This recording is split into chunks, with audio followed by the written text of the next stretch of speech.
I will be answering question 1: in what ways does your media product use, develop, or challenge forms and conventions of real media products?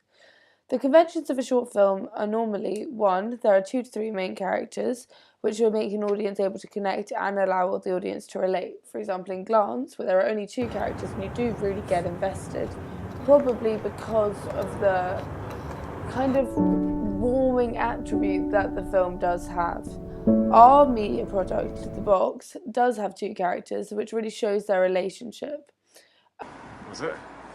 Yeah.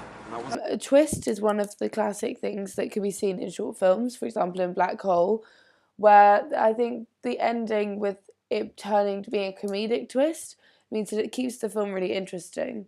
But our twist, instead of being comedic, it's a little bit more social, with the boy not wanting to go up and sleep with the girl at the end, instead of the way that it makes you think it's going to go the whole way through the film. Normally they're low budget because they're normally independent and will be shown and distributed at film festivals. So most short films just stick to one location and like minimal costume. In a Black Swell, which is based in a cabin, it just means that you're really aware and like sucked into this location, and that's where all the action takes place. Our film's definitely on a small budget. We used a DSLR to shoot. We used basic microphones. We barely had any costume or props because we wanted to stay on budget, because it was just a student film that we had to fund ourselves. So obviously we're not having endless amounts of money. The situation normally in a short film is normally an everyday situation that you can flip on its head, which just allows viewers to be intrigued because they can relate to it. And with ours, most people are familiar with that moment when you're walking home with someone that you've been very flirty with the whole evening, and you're expecting things to go a certain way. You've got little key jokes like The Box, and that's how it's socially normally expected to go. So that's what is quite nice, and I think any age can really relate to our film, because it doesn't matter if you're 80 or 40, or I mean it's probably just going to be anyone over the age of 15 really, will know that kind of situation. Another thing that's very conventional of short films is using Todorov's theory of equilibrium, where it's basically a narrative theory which suggests that all narratives follow a 3-part structure, where they begin with equilibrium, where everything is balanced, progress as something comes along to disrupt the equilibrium, and has finally reached a resolution where equilibrium is restored. Our film doesn't really do that so much, just because it does go down the twist route more often.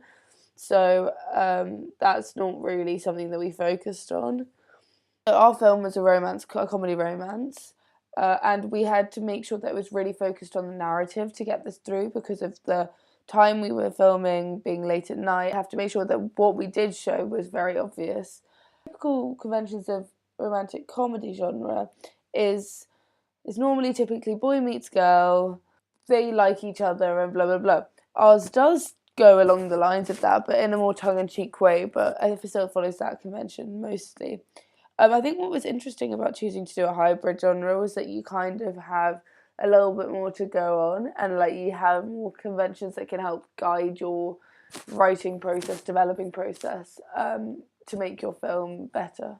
Another thing that romantic comedies do is inevitably, normally, the two end up in relationships. This is what I've noticed when watching most short films of the same genre, but ours doesn't do that. So I think ours challenges this convention by ignoring it effectively.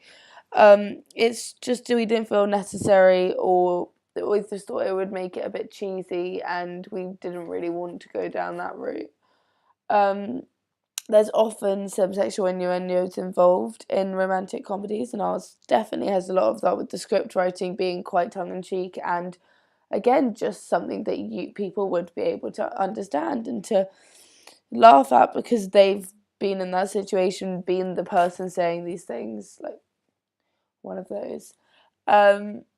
Normally it's centered from a female perspective, but ours challenges this because it's more from the male's perspective, and I think that's why that means that it like encourages the twist to be a bit more like intense. I think by not having it from the female's perspective, it does give more of a shock value, and it's just a bit more interesting because we are so used to seeing things from the female perspective. And I think the slight like role reversal in our characters and the challenge of their stereotypes is what makes our film something that is worth watching.